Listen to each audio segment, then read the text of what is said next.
자, 오늘은 말씀을 시작하기 전에 질문을 하나 던지고 시작하도록 하겠습니다. 자, 꼭 교회를 다니지 않더라도 종교를 가진 사람이라면 누구나 하는 것이 하나 있습니다. 종교를 가진 사람만 하는 것이 아니라 종교를 가지지 않더라도 어떤 감당하기 어려운 일을 만나거나 힘에 부치는 일을 만나게 되면 본능적으로 하는 것이 있는데 그것이 무엇일까요? 기도죠. 오늘 설교 제목이 기도 아닙니까? 눈 감고 질문을 안 들어도 기도라는 대답이 나와야 합니다. 쉽죠? 자, 기도는 누구나 하는 것입니다. 종교를 가진 사람만 하는 것이 아니라 종교를 가지지 못한 사람도 기도를 합니다. 어떤 사람은 나무 밑에서 물 한 그릇 떠다 놓고 자기가 믿는 신, 귀신 혹은 어떤 알지 못하는 신에게 기도를 하고, 또 어떤 사람은 잔치상을 베풀어 놓고 춤을 추며 기도를 합니다. 종교가 없는 사람이더라도 똑같이 기도를 하는데, 어부는 바다에 나가면서 기도를 하고 산에 올라가는 사람은 산에다가 술잔에 술을 뿌리면서 기도를 하죠. 우리가 산에 올라갈 때 가끔씩 정성 들여 쌓아둔 돌을 보게 되는데 그 돌도 기도의 일종입니다. 그래서 안 믿는 사람들과 등산하다 보면 괜히 돌 하나 집어서 그 돌 무더기 위에 하나 올려놓고 올라가는 사람들 있지 않습니까? 나도 그 돌을 쌓는 것이죠. 그 돌을 쌓음으로 인해서 이제 산신이라든지 아니면 알지 못하는 어떤 신에게 나름대로 정성을 보이는 것인데, 그건 역시 기도라고 할 수 있습니다. 그러니까 믿는 사람이든 믿지 않는 사람이든 사실은 누구나 다 기도를 하고 있습니다.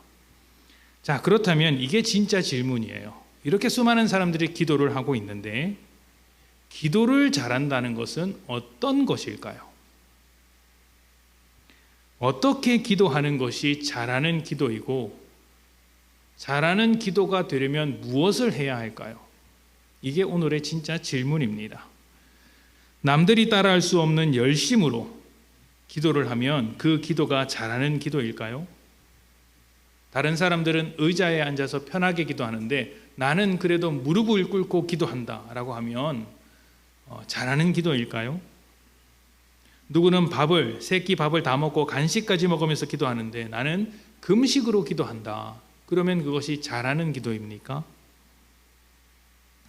아니면 응답이 바로바로 있으면 그것을 잘하는 기도라고 할 수 있습니까? 그러니까 어떤 사람은 한 달 내내 기도하고 응답을 받고, 또 어떤 사람은 일주일 기도하고 응답을 받고, 또 어떤 사람은 1시간 기도했더니 응답을 받더라. 그런데 나는 지금 1년째 기도하는데 응답이 없다. 그러면 내 기도는 남들보다 못하는 기도고 1시간 만에 응답을 받은 사람은 잘하는 기도입니까?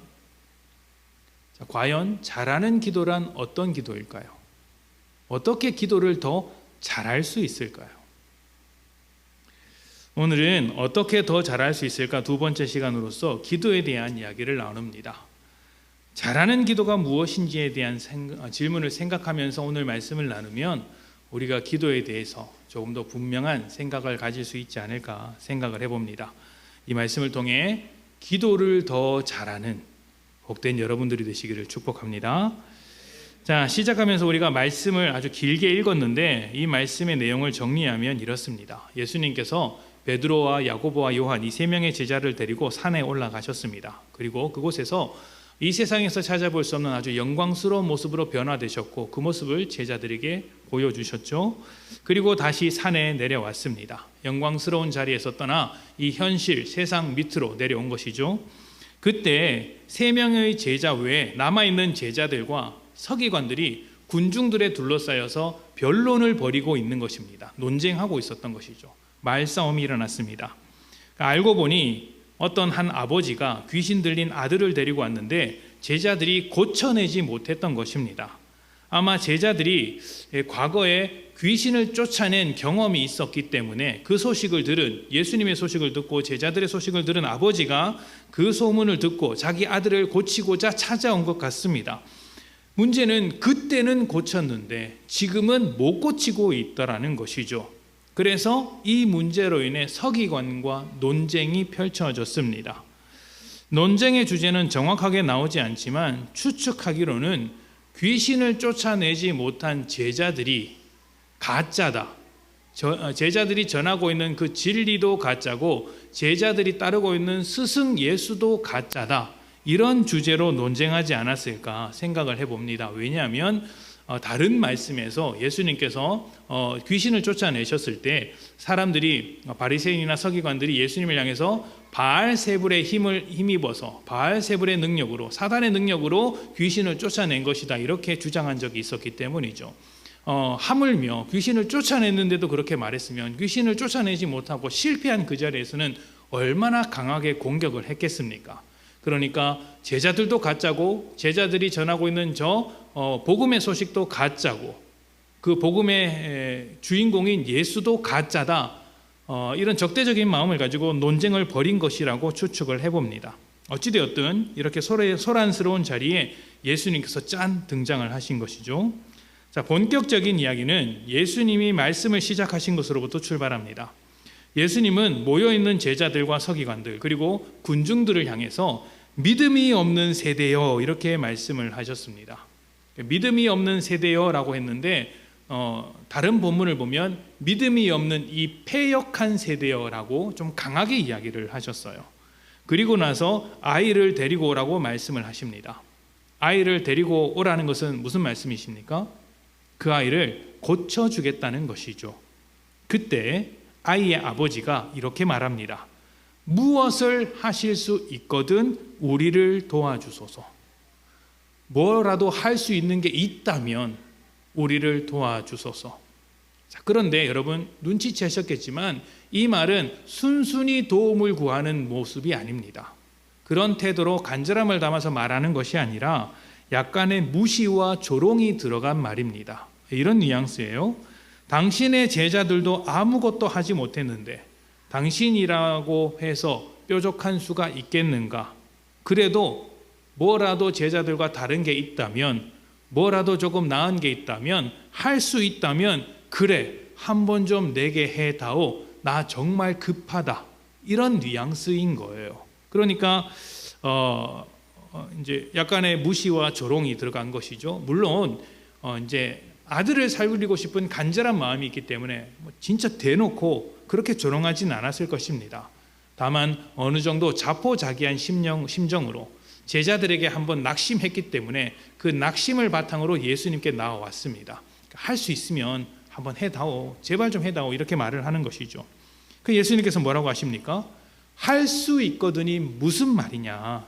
믿는 자에게 능히 하지 못할 일이 없다. 이렇게 말씀을 하시고 귀신 들린 아이를 고치셨습니다. 자, 여기까지의 이야기를 먼저 생각을 해봅시다.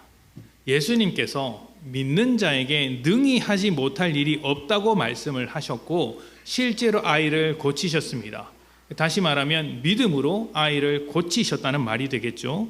자, 그렇다면 아이를 고치지 못한 제자들은 믿음 없는 세대입니까? 믿음이 있는 새로운 세대입니까?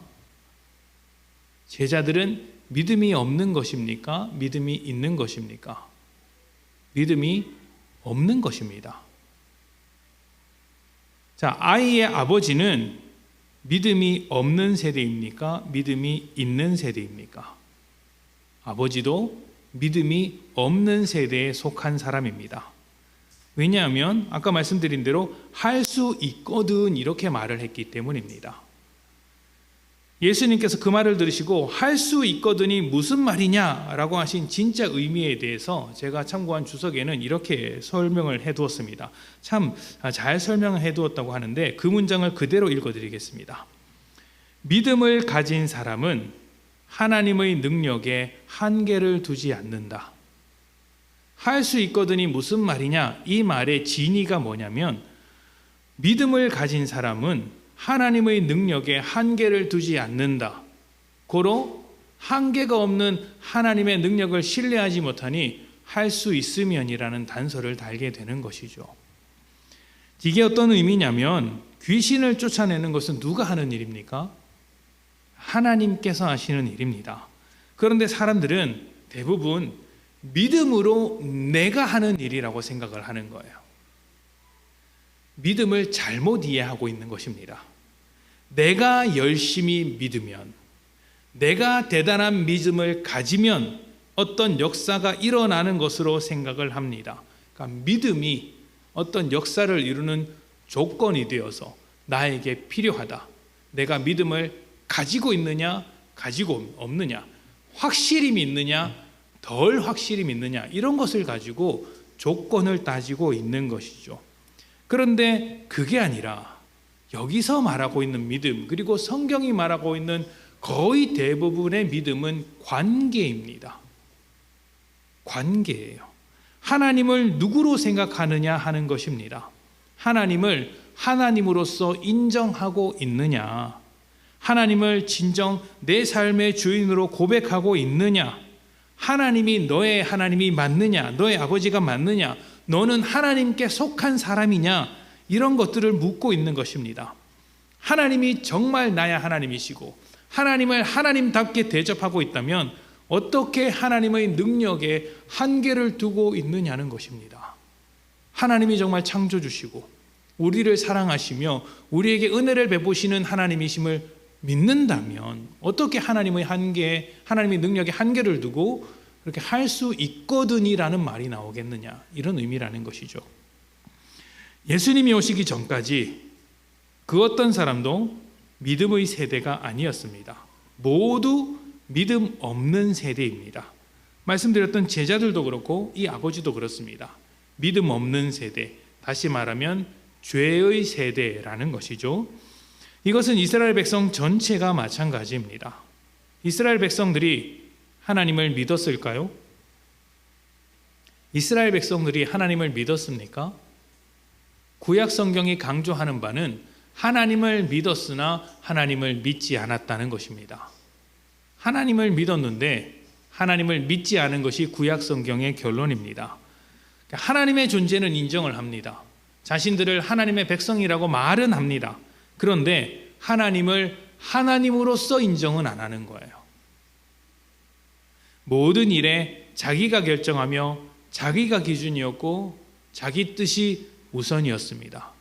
하나님은 뒷전에 미뤄두고 필요할 때만, 힘들 때만 하나님 했던 것이지 하나님의 뜻대로 살지는 않았습니다.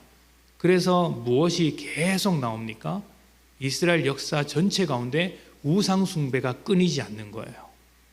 우상 숭배란 신약 성경 말씀에 따르면 탐욕 아닙니까? 우상 숭배는 곧 탐욕이다. 내 뜻을 주장하는 것, 내가 소망하는 것, 나를 중심으로 생각하는 것이 탐욕의 정체입니다. 그 탐욕을 원하니까 우상을 쫓아가게 되는 거예요. 우상은 탐욕과 아주 깊은 관련이 있거든요.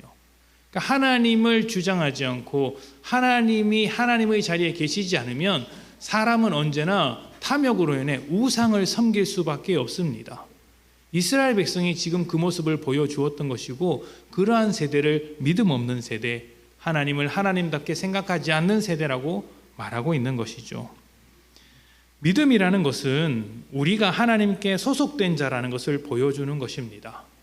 하나님께 속하기 위해서 조건처럼 믿음이 필요하다는 것이 아니라 믿음을 통해 하나님께 소속되었다는 것을 확인하는 거예요. 하나님의 일하심이 우리를 여기까지 끌고 왔으며 하나님의 통치가 오늘 우리 가운데 역사하고 있음을 믿음으로 고백하는 거예요. 믿음으로.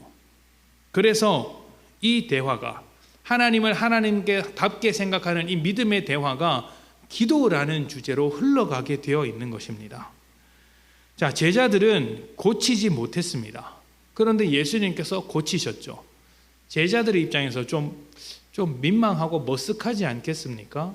그래서 조용히 있다가 사람들이 다 돌아가고 나서 집에 돌아간 뒤에 예수님께 나와서 조용히 묻습니다. 대놓고 말하기는 좀 부끄러우니까 집에 있을 때 조용히 예수님께 묻습니다.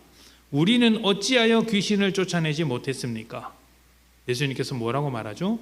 기도 외에는 다른 것으로는 이런 종류가 나갈 수 없다. 기도 외에 다른 것으로는 이런 종류가 나갈 수 없다. 자, 여기서 믿음이 조건이 아니듯 기도도 방법을 말하는 게 아니에요. 여기서 주목해야 할 것은 기도라는 단어가 아니라 제자들이 놓치고 있었던 아주 중요한 사실 한 가지입니다. 기도 외에 다른 것으로는 이런 종류가 나갈 수 없다, 이렇게 말씀을 하셨어요. 기도 외에 다른 것으로는 이런 종류가 나갈 수 없다. 이런 종류라고 하는 것은 하나만 있는 겁니까? 여러 개가 있는 겁니까?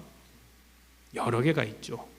세상에 수많은 여러 가지 종류의 일이 있는데 이런 종류의 일에서는 기도밖에 답이 없다, 이렇게 말을 하는 거예요.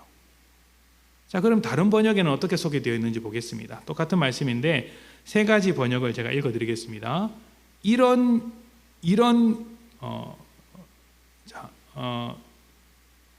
기도 외에는 다른 것으로는 이런 종류가 나갈 수 없다라고 읽었는데, 이것을 다른 번역을 하면 이런 귀신은 오직 기도로만 쫓아낼 수 있다. 또 다른 번역은 이런 부류는 기도로 쫓아내지 않고는 어떤 수로도 쫓아낼 수 없다 라고 되어 있습니다. 이런 종류의 귀신은 오직 기도로만 쫓아낼 수 있다, 이렇게도 소개하고 있습니다. 사실 우리는 이 말씀을 보면서 대부분 딱 꽂히는 건 이런 것이죠. 믿는 자에게 능치 못할 일이 없다. 기도만으로 문제를 해결할 수 있다. 기도가 우리가 가지고 있는 모든 문제의 해답이다, 이렇게 받아들였습니다. 그런데 예수님께서 지금 무슨 이야기를 하고 계십니까? 예수님께서는 어떤 이야기를 하고 계세요? 이런 귀신은 오직 기도로만 쫓아낼 수 있다, 이 이야기를 하고 계세요. 무슨 말이냐면 영적 싸움에 대한 이야기입니다. 귀신 들린 아이를 한번 봅시다. 어려서부터 말도 못하고 거꾸러지고 거품도 물고 불과 물을 가리지 않고 몸을 던졌다고 합니다. 이게 지금 무슨 상태입니까? 귀신에게 완전히 사로잡힌 상태 아닙니까? 귀신에게 지배당하고 있는 상태입니다. 더욱이 예수님께서 고치실 때 이 아이를 뭐라고 말씀하셨냐면 말을 못하는 아이일 뿐 아니라 듣지 못하는 아이라고 했습니다. 보통 어려서부터 청각에 문제가 있는 아이들이 이제 언어에도 장애가 생기지 않습니까? 그러니까 듣는 것과 말하는 것 모두 이제 불가능한 아이였다는 것이죠. 듣지 못하는 아이, 다시 말하면 하나님의 말씀을 한 번도 들어보지 못한 아이였던 것입니다. 말을 못하는 아이, 하나님께 기도 한 번 못했던 아이예요. 영적으로 꽉 막혀서 귀신에게, 사단에게 사로잡혀 있는, 영적으로 완전히 무너진 상황 속에서 이 아이가 살고 있었던 것입니다. 이러한 영적 싸움에서 이길 수 있는 유일한 방법이 무엇이라고 하십니까? 기도라고 하시는 거예요. 왜냐하면 기도라는 것은 결국 나를 포기하는 것이기 때문입니다. 기도는 내 힘으로 할 수 없어서 하나님께 두 손 들고 항복하는 것입니다. 하나님, 저는 도저히 안 됩니다. 저는 아무리 해도 안 됩니다. 저에게는 답이 없습니다. 제 능력으로 안 됩니다. 그래서 저는 하나님, 나를 포기합니다. 내 방법을 포기합니다. 내 뜻을 포기합니다. 이제 하나님께서 나를 주장해 주십시오. 이게 기도예요. 나에 대한 나의 주권을 포기하고 그 주권을 하나님께 맡기는 것이죠. 무슨 문제에 있어서 이것을 하라는 것입니까? 영적인 문제에서 이걸 하라는 겁니다. 영적인 문제에서. 자, 그러면 영적인 문제, 이 영적인 싸움의 정체가 무엇인지를 알아야 되겠죠. 이미 알고 계시지만 말씀을 통해서 한 번 더 확인해 보겠습니다. 에베소서 6장 10절부터 12절입니다. 잘 알고 계시는 말씀인데요, 다 같이 봉독해 보도록 하겠습니다. 에베소서 6장 10절부터 12절 시작.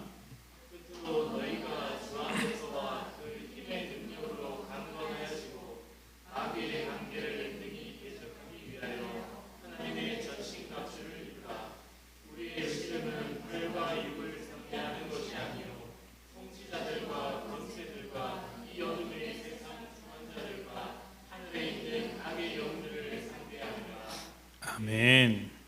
자, 우리의 싸움은 무엇을 상대하는 것입니까? 무엇을 상대하는 것이죠? 악한 영들을 상대하는 것입니다. 전쟁하는데 누구랑 상대하냐면 혈과 육, 사람이 아니라 그 사람을 사로잡고 있는 악한 권세, 사단과 싸우는 것입니다. 여러분 주변에 믿지 않는 사람이 있으면 그 사람이 여러분의 믿음을 방해하고 넘어뜨린다면 그 사람에 대해서 너무 이렇게 적대감을 품지 마십시오. 왜 그러냐면 사단에게 사로잡혀 있어서 그렇습니다. 그 사람을 사로잡고 있는 사단을 미워해야지. 그 사람을 미워하면 우리의 신앙이 잘못 흘러갈 수 있어요. 십자가와 멀어질 수 있습니다. 우리가 죄에게 속했을 때 하나님께서 우리를 미워하셨습니까? 사단을 미워하셨습니까? 사단을 미워하셨죠. 그래서 사단을 걷어내시고 우리를 구원해 주신 것 아닙니까? 우리가 하나님의 자녀라면 그걸 봐야 되는 거예요. 사람이 왜 부족하고 왜 실패하고 왜 못났고 왜 나에게 그렇게 못된 감정을 보고 왜 나를 그렇게 못 살게 굴죠? 사단에게 사로잡혀 있어서 그런 겁니다. 불쌍한 거죠. 불쌍한 거죠. 그 사람에 대해서는 긍휼해야 하지만 사단에 대해서는 어떻게 해야 합니까? 치열하게 싸워야 되는 거예요. 밀리지 않아야 됩니다. 사단에게 자리를 내어줘서는 안 되죠. 내가 사단에게 져서는 안 되는 겁니다. 그래서 전쟁이라는 표현을 씁니다. 전신갑주를 입습니다. 전쟁을 치르는 것이죠. 그런데 이 싸움, 이 사단과의 싸움이 무엇으로부터 시작되었는지를 좀 봐야 돼요. 우리가 사단과 싸워야 한다. 근데 이 싸움이 무엇으로부터 시작되는 겁니까? 어떻게 시작된 것이죠? 에베소서 5장 16절부터 18절입니다. 에베소서 5장 16절부터 18절. 자, 다 같이 읽어봅시다. 시작. 세월을 아끼라 때가 악하니라. 그러므로 어리석은 자가 되지 말고 오직 주의 뜻이 무엇인가 이해하라. 술 취하지 말라. 이는 방탕한 것이니 오직 성령으로 충만함을 받으라. 아멘. 세월을 아끼라. 이게 영적 전쟁인 거예요. 세월을 아끼라. 이것은 조금 더 정확한 번역으로 따지자면 시간을 적극적으로 활용하라. 시대를 적극적으로 활용하라. 잘 써라. 이런 의미거든요. 왜 잘 써야 합니까? 때가 악하기 때문이죠. 잘 쓰기 위해서 우리에게 필요한 것이 무엇입니까? 주님의 뜻입니다. 주의 뜻으로 이 시대를 분별해 나가는 것이 시대를 잘 사용하는 것이죠. 이것을 18절에서 이렇게 소개를 하고 있는 겁니다. 술 취하지 말라. 이는 방탕한 것이니 오직 성령으로 충만함을 받으라. 여기서 술 취하지 말라는 것은 두 가지 의미가 있습니다. 직접적인 의미로서 술에게 지배당하지 말라는 것입니다.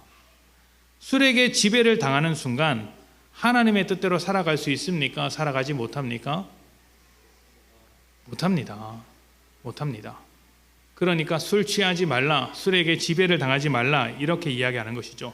그리고 그보다 조금 더 깊은 의미가 있는데 술로 대변되는 우상과 세상으로 충만한 삶을 살지 말고 성령으로 충만한 삶을 살라, 이 이야기를 하고 있는 거예요. 술에게 지배를 당하지 않아야 하듯이 우리는 성령으로 지배를 당해야 한다. 성령으로 충만해야 한다 하는 것입니다. 이 싸움을 하라는 거예요. 이 싸움. 우리의 영적 전쟁이 뭐냐? 세상의 지배를 받는 것이 아니라 성령의 지배를 받는 싸움을 하라는 거예요. 그러니까 우리가 사단의 지배를 받으면서 우리의 믿음을 반대하는 사람들이 있죠. 그럼 우리는 사단과 싸워야 합니다. 그럼 어떻게 싸웁니까? 그 사람을 미워하고 그 사람을 죽이려고 하면 내 마음이 사단에게 지배를 당하는 것 아닙니까?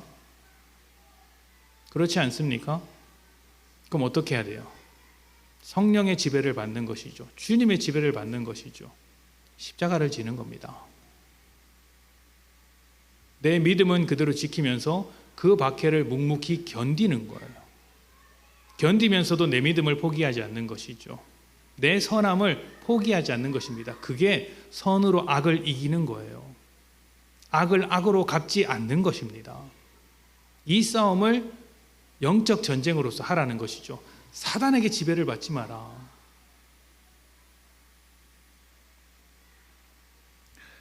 그래서 이 싸움의 끝에 어떤 말씀이 나오는지를 보십시오. 이렇게 영적 싸움, 그러니까 누구의 지배를 받느냐, 이 싸움을 우리가 치열하게 해야 되는데 이 싸움의 마지막에 무엇이 등장한지를 한번 보십시오. 에베소서 6장 18절부터 20절입니다. 우리 같이 읽어볼까요? 자, 시작. 모든 기도와 간구를 하되 항상 성령 안에서 기도하고 이를 위하여 깨어 구하기를 항상 힘쓰며 여러 성도를 위하여 구하라. 또 나를 위하여 구할 것은 내게 말씀을 주사 나로 입을 열어 복음의 비밀을 담대히 알리게 하옵소서 할 것이니 이 일을 위하여 내가 쇠사슬의 매인 사신이 된 것은 나로 이 일에 당연히 할 말을 담대히 하게 하려 하심이라. 아멘. 뭐라고 합니까? 모든 기도와 간구를 하되 항상 성령 안에서 기도하고 이를 위하여 깨어 구하고 항상 힘쓰며 여러 성도를 위해서 또 구해라. 기도하라, 기도하라, 기도하라, 기도하라. 뿐만 아니라 자기를 위해서 기도할 때도 뭐라고 합니까? 말씀을 주사 복음의 비밀을 담대히 알리게 기도해 달라. 이게 지금 감옥에 갇혀 있는 상황이지만 성령께서 자신을 지배하셔서 자기의 사명을 이루어 가는데 부족함이 없게 해달라고 이야기하는 것 아닙니까?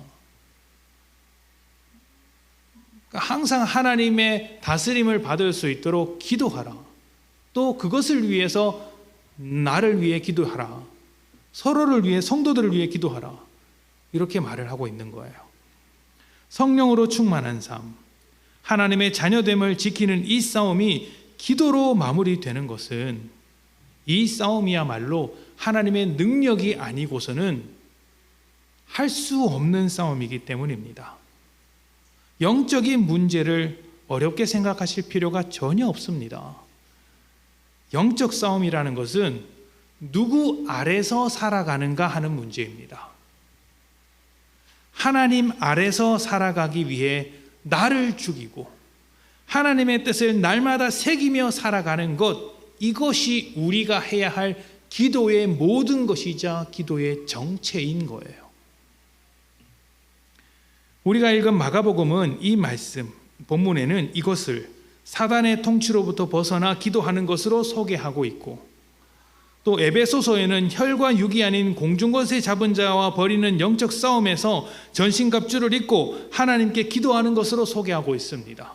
누구의 통치를 받을 것인가, 이 문제에 대해서 철저하게 기도해야 하는데 아주 다양하게 소개를 하고 있는 거예요. 그리고 무엇보다 주님께서 우리에게 가르쳐 주신 주기도문을 한번 생각해 보십시오. 주기도문의 핵심은 하나님의 뜻이 오늘 우리 이 땅 가운데 이루어지도록 하는 것입니다. 그게 주기도문의 핵심이에요. 하나님의 뜻이 하늘에서 이루어진 것 같이 오늘 우리에게 이루어지게 해 주십시오라고 기도하지 않습니까? 내 뜻이 나에게 이루어지는 것이 아니라, 내 뜻이 하늘에서 이루어지는 것이 아니라 하나님의 뜻이 지금 나에게 이루어지게 해 주십시오. 내 뜻을 다 포기해야만 할 수 있는 기도고, 내 고집을 포기해야만 할 수 있는 기도고, 나를 내려놓아야만 할 수 있는 기도라는 것이죠. 그 기도를 통해서 하나님의 통치가 우리 가운데 임하면 어떻게 됩니까?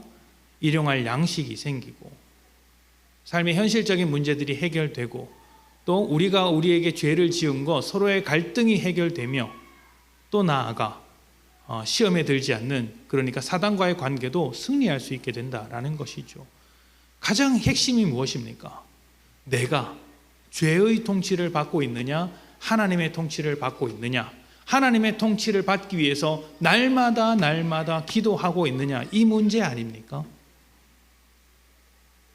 믿음은 하나님과의 관계가 바로 세워지는 것입니다.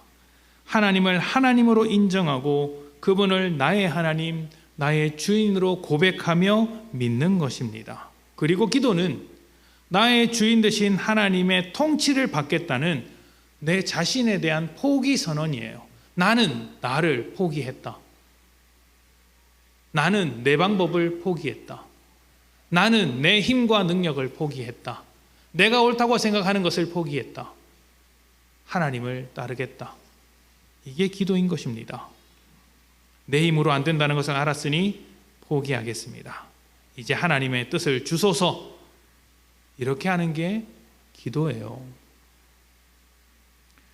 만약 기도를 하면서 하나님의 뜻보다 내가 주장하기는 것이 이루어지기를 바란다면 그것은 믿음으로 세워진 기도가 아닙니다.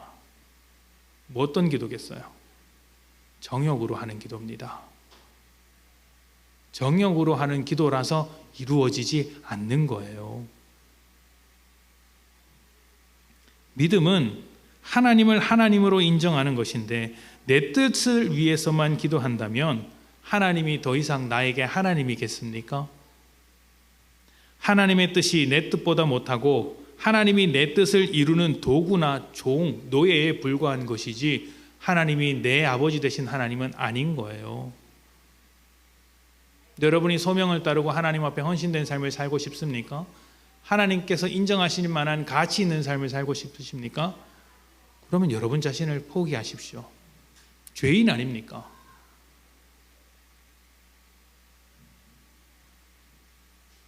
그렇게 하지 못하면 믿음 없이 기도한 제자들과 다를 바 없습니다.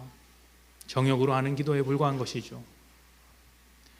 그래서 여러분, 기도의 습관을 보면 그 사람의 믿음을 알 수 있습니다. 하나님을 믿어도 자기 고집대로 살아가는 사람은 절대로 기도하지 않습니다. 절대로 기도하지 않습니다. 왜인지 아십니까? 자존심이 상하기 때문이에요. 내 고집과 내 뜻을 꺾어야 되는데 그거 하기 싫은 거예요. 그런 마음을 성경은 강팍한 마음, 돌같이 굳은 마음이라고 합니다. 성경이 이 마음을 얼마나 경고하고 있는지 모릅니다. 목회자로서 좀 안타까운 것이 무엇이냐면 우리가 정말 기도해야 하는 문제에 대해서는 기도하지 않고 기도 안 해도 되는 문제에 대해서는 아주 열심히 기도한다는 것입니다. 기도 안 해도 되는 문제가 있겠냐 싶겠냐마는 쓸데없는 염려와 고민으로 가득해서 기도할 때가 있다는 것이죠. 그런 일은 그냥 하나님을 신뢰하고 믿고 맡기면 되는 것인데 그냥 무작정 불안한 마음에 벌벌 떨면서 기도하는 경우도 있다는 것입니다. 때로는 그게 정말 하나님을 신뢰하지 못해서 기도하고 있구나 이런 생각도 듭니다. 물론 불안한 마음 때문에 기도하는 것은 아무 문제가 없습니다. 아무 잘못도 아닙니다. 다만 하나님을 신뢰하는 마음이 단단하다면 이제 다른 기도를 한다는 것이죠. 진짜 기도해야 되는 문제가 무엇입니까? 대부분 내가 깨지고 내가 부서져야 하는 문제입니다. 대부분의 진짜 기도의 제목은 그것입니다. 영적 싸움에 대한 문제들도 그렇죠. 그런데 이런 문제들에 대해서는 기도하지 않습니다. 내가 지금 하나님의 통치를 받아야 하는 문제에 대해서는 기도하지 않아요. 내 고집과 내 주장을 깨트려야 하는 문제에 대해서는 기도하지 않아요. 왜냐하면 너무 잘 알고 있는 거예요. 내가 기도하면 하나님께서 어떤 대답을 하실지 너무 잘 알고 있어요. 그게 싫은 거예요. 깨지기 싫은 거예요. 기도 안 하는 거죠. 그럼 하나님께서 어떻게 하시겠어요? 계속 인생의 끝자락으로 몰고 가시는 거예요. 깨트리기 위해서. 계속 몰고 가시는 거예요. 하나님께서 이스라엘 백성을 광야 가운데로 걷게 하셨죠. 왜 광야 가운데로 걷게 하셨다고 하십니까? 너를 낮추기 위하여. 깨트리기 위하여.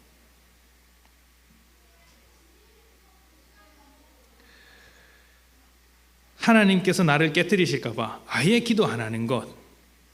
네, 그런 마음이 어떤 마음인지 아십니까?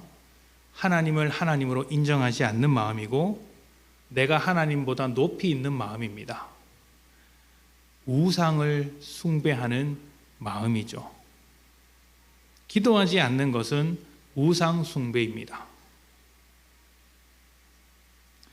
앞에서 어떻게 기도하는 것이 잘하는 기도인가에 대한 질문을 드렸죠. 자, 들어보니 어떻게 기도하는 것이 잘하는 기도 같습니까? 아직까지 모르겠습니까? 하나님을 하나님답게 인정하며 나의 뜻이 아닌 하나님의 뜻을 주장하는 기도가 잘하는 기도입니다. 나를 주장하는 것이 아니라 하나님을 주장하는 것이 잘하는 기도입니다. 기도의 양이 문제가 아니라 기도의 응답이 문제가 아니라 그게 훨씬 더 중요한 거예요. 그렇다면 여러분, 우리가 지금부터 기도를 더 잘하기 위해서 어떻게 해야 할까요? 어떻게 기도해야 됩니까? 일단 매일 기도하는 습관을 만드십시오. 매일 기도하는 습관을 만드십시오. 하실 수 있다면 새벽 기도를 나오십시오. 새벽 기도를 왜 안 나오십니까? 여러분, 제가 평균 취침 시간이 새벽 1시에서 2시입니다. 화요일, 토요일은 보통 새벽 3시, 4시에 잡니다. 화요일은 바이블 가이드를 준비하느라 그렇고, 이제 토요일은 설교를 준비하느라 그렇습니다. 이상하게 일찍 준비하려고 하는데 하다 보면 그 시간이 됩니다. 그래서 4시에 집에 들어가서 이제 예배 전에 오죠. 피곤한 걸로 따지면 제가 더 피곤합니다, 여러분.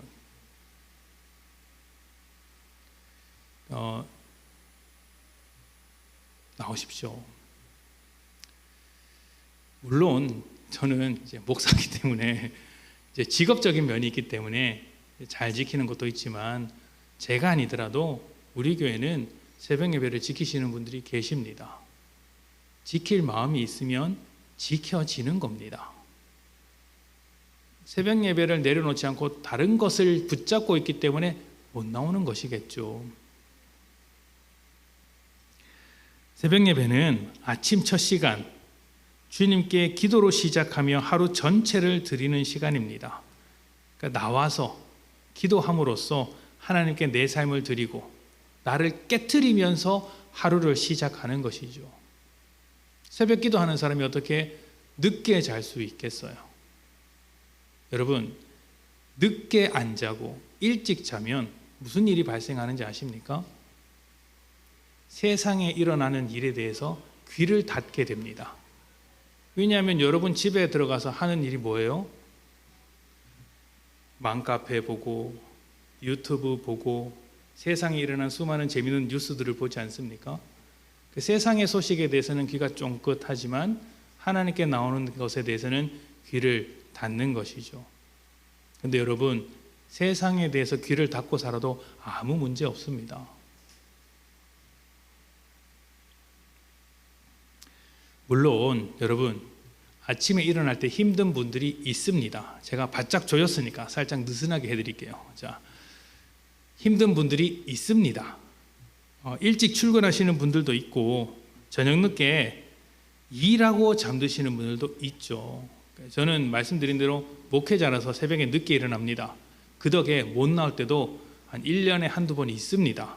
새벽 예배 유튜브에 안 올라올 때 있죠. 타 지방에 출장을 가거나 아니면 못 일어나거나 둘 중에 하나입니다. 뭐 그런 경우도 있죠. 또 건강 때문에 못 일어나시는 분들도 있습니다. 건강 때문에 못 일어나는 분들도 있습니다. 제가 그런 분들까지 막 새벽 예배를 강조해서 말씀드리진 않습니다. 그거는 여러분 각자 삶에서 이제 결정을 하실 문제인 거예요. 결정을 하실 문제인 거예요. 하지만 그런 분들이라 할지라도 하셔야 되는 게 하나 있어요. 뭐냐면 아침에 일어나서 첫 시간에 기도하는 습관을 갖는 겁니다. 여러분 스스로 그 시간들을 지켜나가셔야 돼요. 일어나서 첫 시간 길게 안 하셔도 됩니다.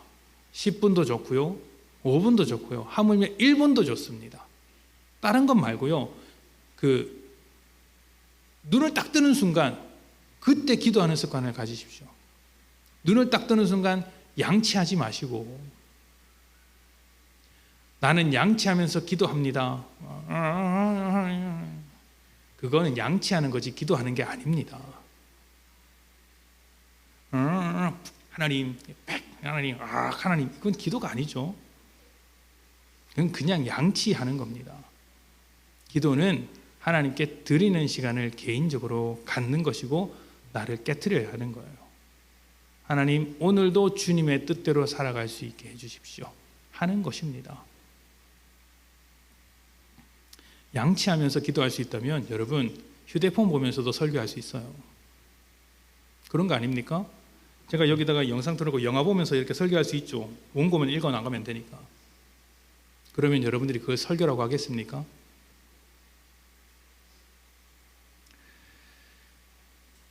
부탁드리는 것은 매일 기도하는 습관을 만들라는 것입니다. 의지를 가지고 새벽 기도 나와서 그런 습관을 만들면 좋습니다. 그러나 우리는 각자 다른 형편에 살고 있기 때문에 그 아침 시간에 진짜 힘든 분들이 있어요. 그걸 인정합니다. 그렇더라도 아침에 주님과 만나는 시간, 기도하는 시간을 단 1분이라도 가지십시오. 그거 갖고 안 갖고가 여러분 인생을 달라지게 합니다. 두 번째, 매일매일 기도하는 습관을 가지게 된다면 그 다음부터는 모든 일에 기도하는 습관을 가지십시오. 모든 일에. 하루에 3번씩 밥 먹기 전에 습관을 따라 기도하는 것도 정말 잘하시는 것입니다. 약국에서 보통 처방을 내릴 때 밥 먹고 나서 식후에 3번 기도하라고 약국에서 처방하진 않죠. 그런 약국이 있다면 다 그 약국만 사용하셔야 됩니다. 아멘, 좋습니다. 우리 교회 가운데는 약국을 하시는 분이 없어서 제가 그렇게 하라고 말씀은 못 드리겠지만 어쨌든 하루에 3번 밥 먹고 약 먹으라고 처방을 내리죠. 그게 약을 먹기 위해서는 반드시 밥을 먹어야 하기 때문에 그런 처방을 내리는 게 아니라고 합니다. 왜 그런 처방을 내리냐면 사람이 밥 먹는 것은 잊어버리지 않기 때문에 밥 때가 되면 항상 약 챙겨 먹으라고, 약 먹는 거 잊지 말라고 밥 먹을 때 약 먹으라고 처방을 한다고 합니다. 그러니까 밥 안 먹어도 약을 먹을 수 있는데 좀 늦게 약을 먹어도 되는데 잊어버리지 말라고 그렇게 처방하는 것이죠. 그것과 마찬가지로 잊지 않고 밥 때가 되면 기도하는 것도 잘하는 겁니다. 적어도 하루에 3번은 하나님을 기억하지 않습니까? 하지만 밥 먹을 때만 기도하는 것이 아니라 모든 일에 기도할 수 있어야 합니다. 습관으로 만드시는 겁니다. 길게 기도하지 않아도 좋습니다. 짧게나마 무슨 일을 하기 전에 하나님 도와주십시오. 하나님, 저는 약합니다. 저를 주장해 주십시오. 제 실력이 아니라 하나님의 실력으로 하게 해 주십시오. 제가 드러나는 것이 아니라 하나님의 영광이 나타나도록 해 주십시오. 이렇게 기도하는 것입니다. 일을 시작할 때나 마칠 때 그렇게 기도해 보십시오. 시작할 때 하나님께 맡기고 마칠 때 하나님께 감사하는 기도를 해보십시오. 어떤 결과를 받든지 그렇게 한번 해보십시오. 여러분의 삶에 하나님의 동행과 하나님의 일하심과 하나님의 도우심을 발견하게 될 것입니다. 그러면요, 여러분이 하는 일이 달라지고 여러분의 삶이 달라지고 여러분의 가정이 달라지고 모든 관계가 달라질 것이고 교회 생활도 달라질 거예요. 운전할 때도 달라질 것이고 밖에서 사람을 만날 때 그렇게 한다면 바뀔 것이고 집안일을 할 때도 달라질 것이고요. 하물며 쉴 때도 기도의 습관을 가지십시오. 쉴 때도. 여러분, 쉴 때 뭐 하십니까? 뭐 하겠습니까? 휴대폰 하죠. 안 하십니까? 저도 하는데. 휴대폰 하는 것도 좋은데 그거 할 때도 기도하면서 한번 해보십시오. 주여, 악한 것들이 뜨지 않게 해주십시오 라고 유튜브를 누르는 겁니다. 모든 일에 기도하라는 것입니다. 모든 일에. 싸울 때도 기도하면서 싸워보십시오. 왜 싸울 때 기도 안 하는지 아십니까? 답을 알기 때문이에요. 기도하면 하나님께서 뭐라고 하시겠어요? 하나님, 저 원수와 같은 우리 집은 그런 사람이 없기 때문에 누구와 싸웁니다. 이길 수 있게 해주십시오라고 하면 하나님께서 뭐라고 하시겠어요? 네가 져라 이럽니다. 그걸 알기 때문에 기도 안 하고 싸우잖아요. 이기려고. 근데 싸울 때도 기도하면서 싸우시라니까요. 모든 일에 기도하라는 것입니다. 그 습관이 우리를 하나님께 속한 자로 살아가도록 만듭니다. 기도는 하나님께 붙들려 살겠다고 하는 것입니다. 그러니 기도를 포기하지 마십시오. 기도만이 해답입니다. 세상을 이기는 것은 하나님의 능력이고 하나님의 능력은 믿음으로 기도하는 것밖에 없습니다. 기도하겠습니까? 안 하겠습니까? 기도하실 겁니까? 안 하실 겁니까? 우리 뒤에 자녀들이 있는데 저기 예배가 늦게 끝나서 이렇게 나와 있죠. 자, 보세요. 목사님 보세요. 보세요. 눈 마주칠 때까지 목사님 성격을 잘 모르는구나. 나는 집요하단다. 자, 나를 쳐다봐라. 문 열 필요 없단다. 이름 부른다나. 자, 엄마들은 뒤로 돌아보지 마세요. 애들이 엄마 눈치 봅니다. 자, 너희들 기도하면서 살 거니 안 하면서 살 거니? 들었죠? 자, 지금 오늘 이제 딱 꼬투리 잡았습니다. 여러분 아이들한테 기도를 시키시면 됩니다. 한다고 했습니다. 기도를 습관으로 만드셔야 합니다. 주님 앞에서 울부짖었던 이 귀신 들린 아이의 아버지의 목소리를 기억하십시오. 주님, 나의 믿음 없는 것을 도와주소서. 이렇게 기도하면 되는 겁니다. 주님, 나의 믿음 없음을 도와주소서. 주님, 내가 기도하지 못했던 것을 도와주소서. 주님, 내가 세상을 이기지 못하고 있는 것을 도와주소서. 도와주소서, 도와주소서. 이게 기도인 거예요. 우리의 기도가 세상을 이기며 하나님께 속한 자로 승리하게 만들 것입니다. 건강한 기도의 습관을 만들어서 날마다 승리하시는 복된 여러분들 되시기를 축복합니다. 아멘. 우리 함께 기도합시다.